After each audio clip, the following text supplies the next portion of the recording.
I'm a lucky guy. My wife just bought me this Jaymz Iceman guitar kit for Christmas.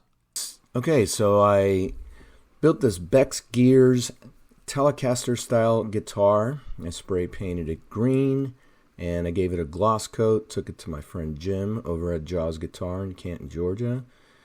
Put a headstock decal on it. Sounds great.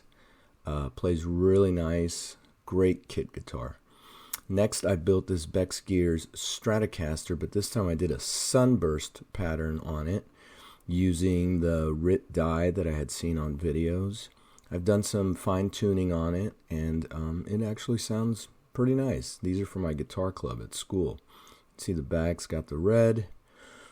And this is the next project, the Jaymz Iceman, that I'm really going to take my time working on and getting this baby done. I got all my materials, got some RIT dyes, sandpapers, wood filler, wood glue, linseed oil, some spray gloss. Got the really fine sandpaper at Walmart. So we'll see how it goes. I used the RIT dye and the wood filler and mixed them together, and I applied it to the entire body. It's a mahogany body, so it's got a lot of pores and cracks and stuff that need to be filled. I'll sand this all down after the fact, and it should be a nice smooth finish and ready for dyeing.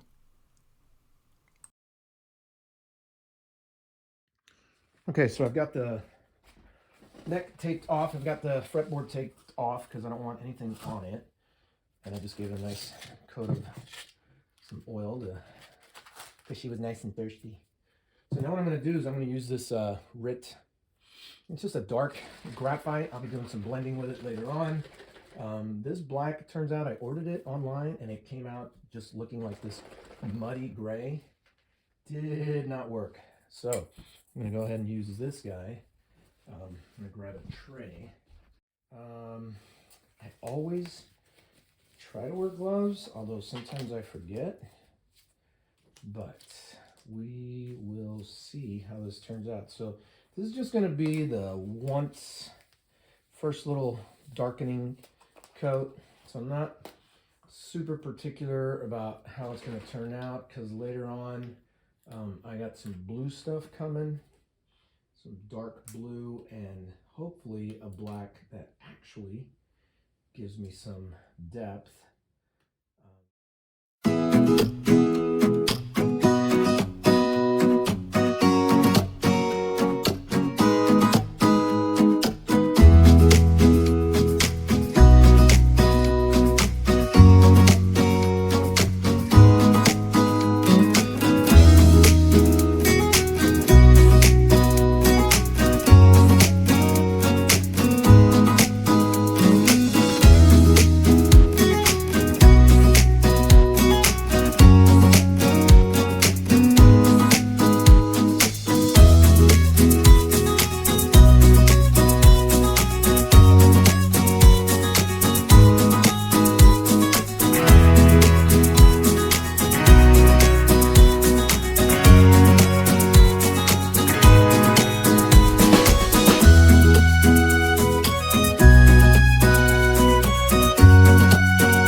Okay, so I'm dressed like this, and I'll be wearing my mask here in a second. I went and bought a Bauer little hand sander because the one I had, I don't know, just didn't work right. And this one's got a little dust pack in the back, so we're gonna see how it works. I got most of the fill off. I haven't done the sides yet, and I bought the sander's a quarter sheet, so I get quite a few. I'll get quite a few out of this. So I'm going to do some sanding here. Let me shut the door, keep the dogs out. Got the mask on, so I'm going to sound like Darth Vader. Okay, let's see how this baby works.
Okay, now we vacuum.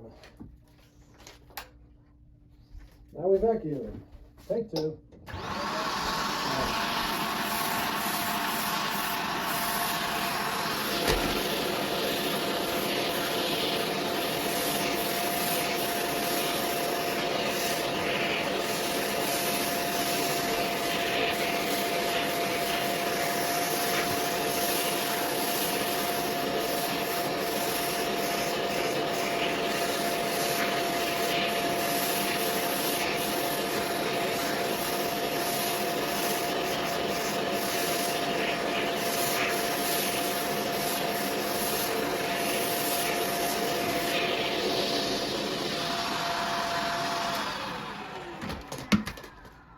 Okay, so far it looks pretty good.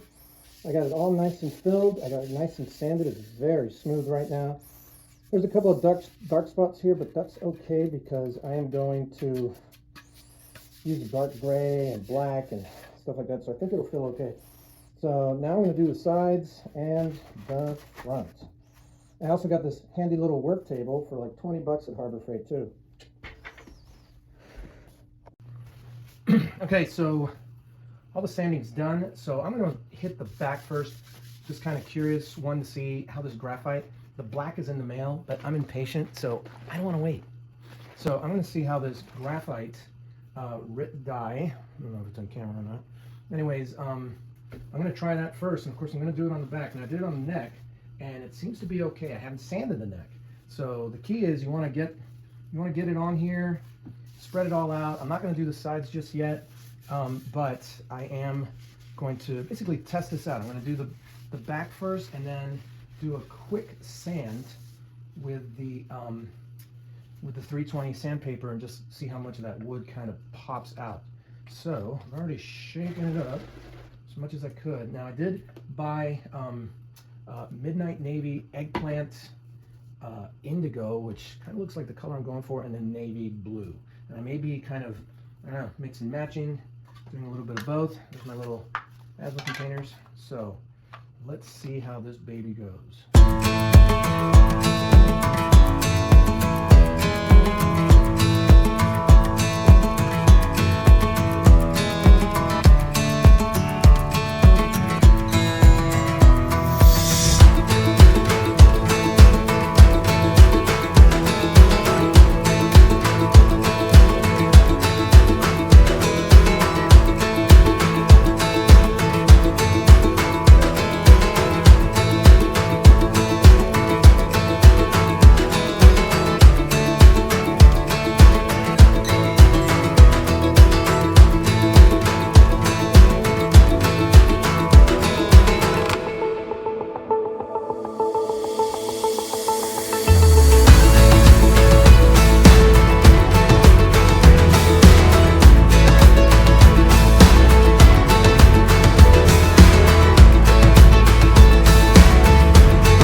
Okay, so I let it dry, and now I'm going to go ahead and sand it with some 320 grit sandpaper and try to bring out some of that wood pattern. Okay, so I'm just sanding it down now, and I'm trying to go just sanding it with the grain and try to bring out some of that wood grain pattern.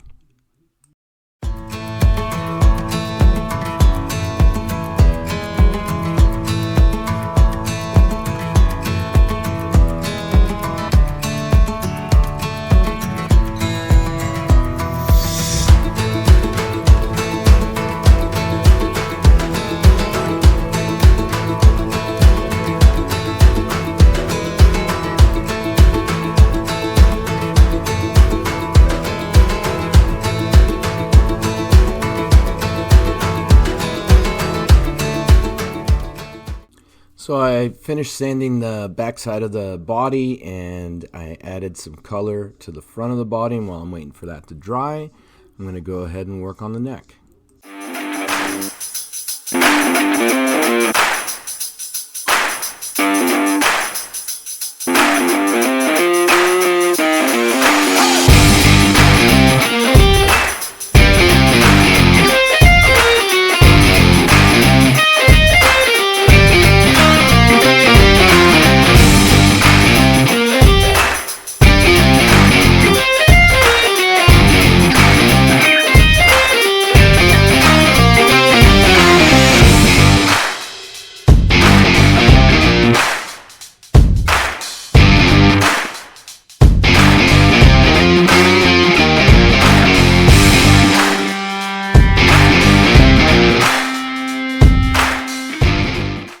Okay, so the neck is done, and I'm just going to let that sit and dry, and the body is done. I still haven't done the edges, but the body is done. I still got to let that really dry, and then I'm going to sand it and see how the wood pops out. All right. Okay, so I got the front of the guitar, the body. I got it all in graphite, and now I'm going to sand. Okay, I got it all sanded down, and so now I'm going to experiment with something. First thing I'm going to do is start adding the black along the edges, start feathering in that black, and then I'm going to feather in some indigo and midnight blue mixed in. Later on, I'll just add the midnight blue until I get it all blended right.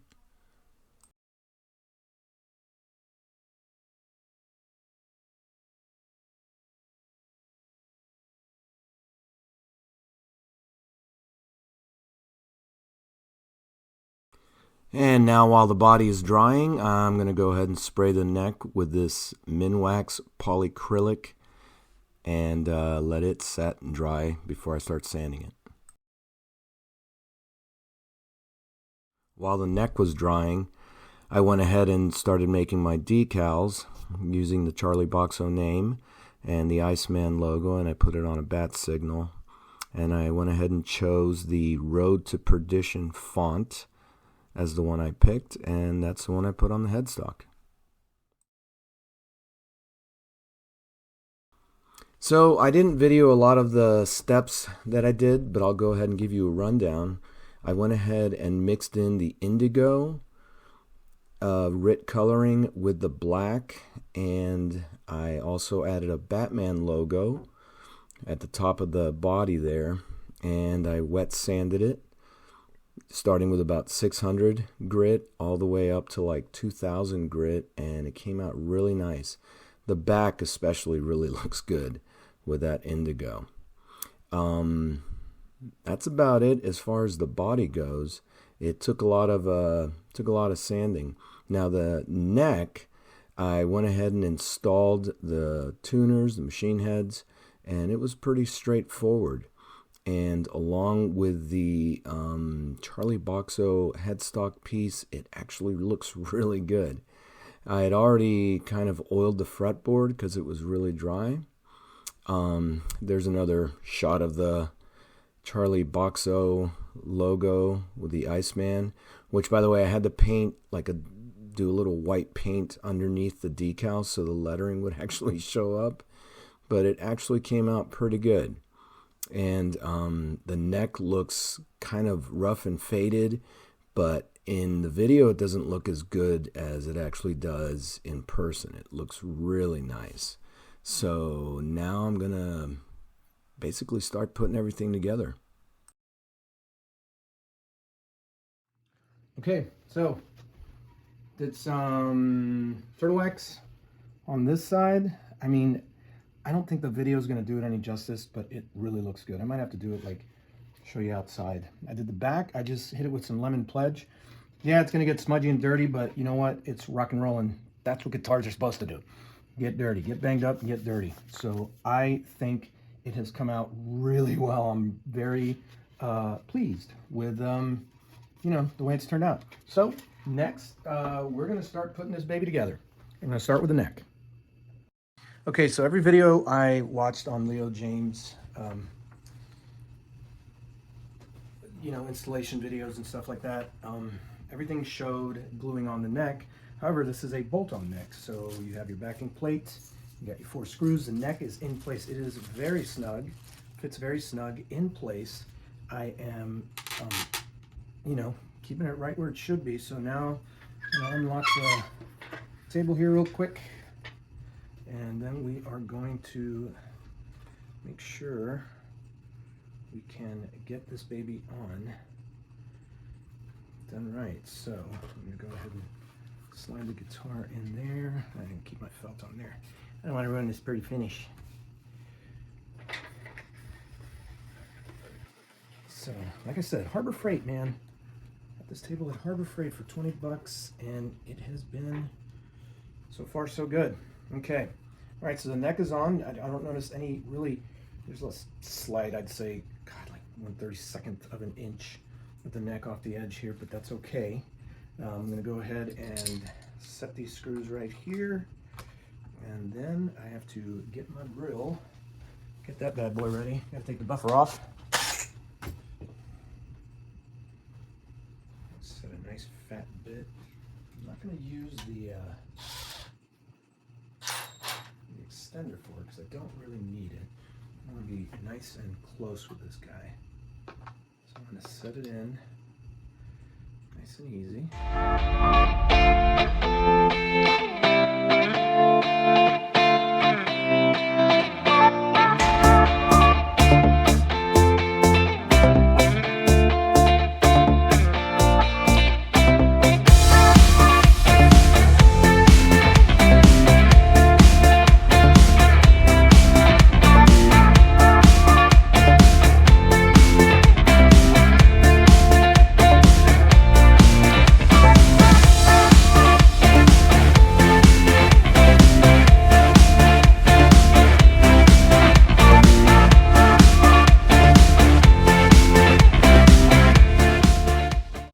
I'm going to go ahead and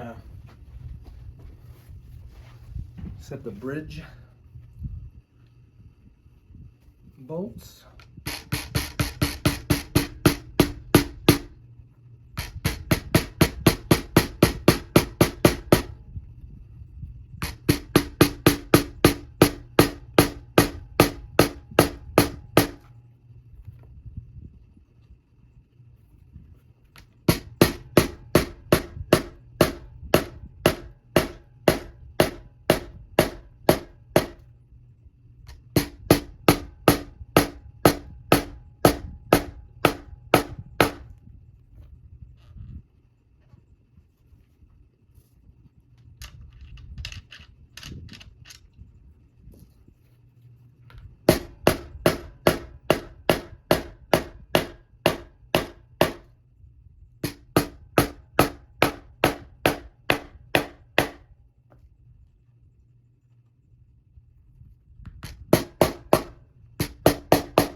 All right.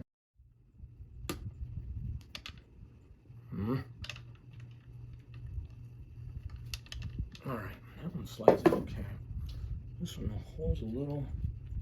There we go. You want to go go ahead and have to camber this baby, but looks like it's okay now. Get these guys out of here. All right, tap these guys in.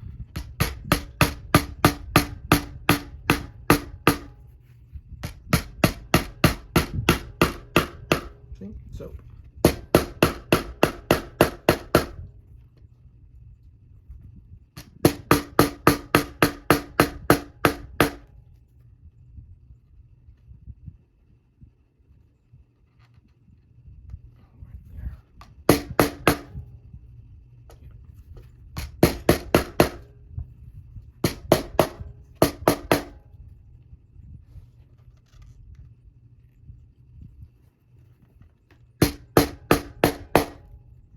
There she goes.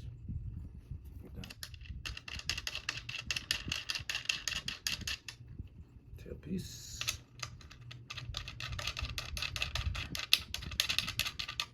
And bridge. And I'll have to be screwing these out in a second to put the bridge on, but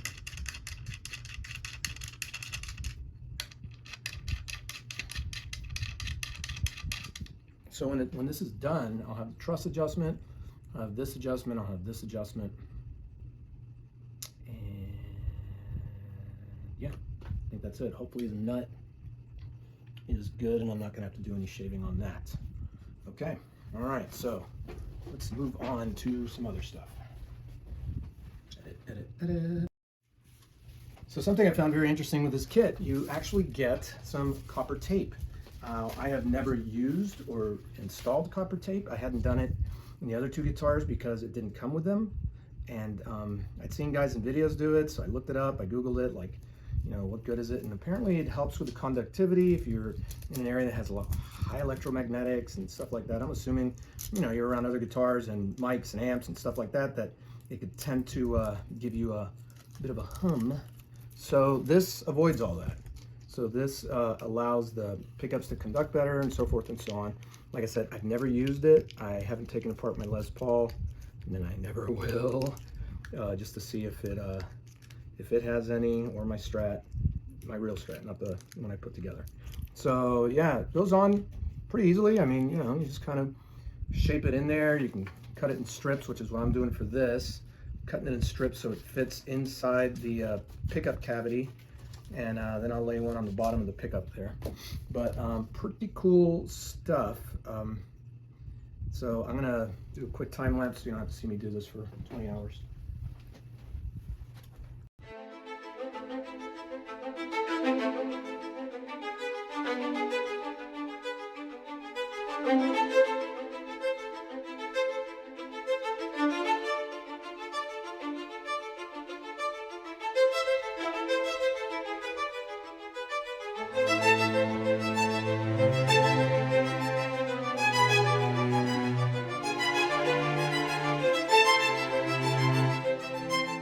Okay, so I didn't shoot a video of me installing all the components, just the neck and the bridge and the tailpiece and the copper inside the cavities. So I did take a picture of it, and I'll leave it up here for a while. This is exactly how it comes, already connected. So first thing you got to do is disconnect everything. Then the very next step is connect to your input jack and run that red wire all the way through the holes on the back side of the body into the toggle switch. And then you're going to hook up your pots, and then your pots are going to run through those pickup cavities all the way into the toggle switch as well, and you connect that. Then since the pickups run back towards the pots, you hook up your neck pickup first and run that yellow wire through the neck pickup cavity, through the bridge pickup cavity into the pots, and then you run the bridge pickup and then start tightening all the screws and nuts and bolts. Okay, so I just got done wiring the pots, and now I've run the wires all the way. It has to run all the way through these little openings in the body, to come out here So then you can wire it to the toggle switch. All right, and here's the finished product. I've played it several times now. Got to do a little bit of tweaking on the bridge and such just to get everything just right and file down the fret ends just a little bit. But other than that, great guitar kit. Loved it. Leo Jaymz did a fantastic job, especially with all the fit and stuff. Anyways, if you have any questions, just shoot a comment down in the comment section and let me know, and I'll see if I can answer it for you. All right, thanks for watching.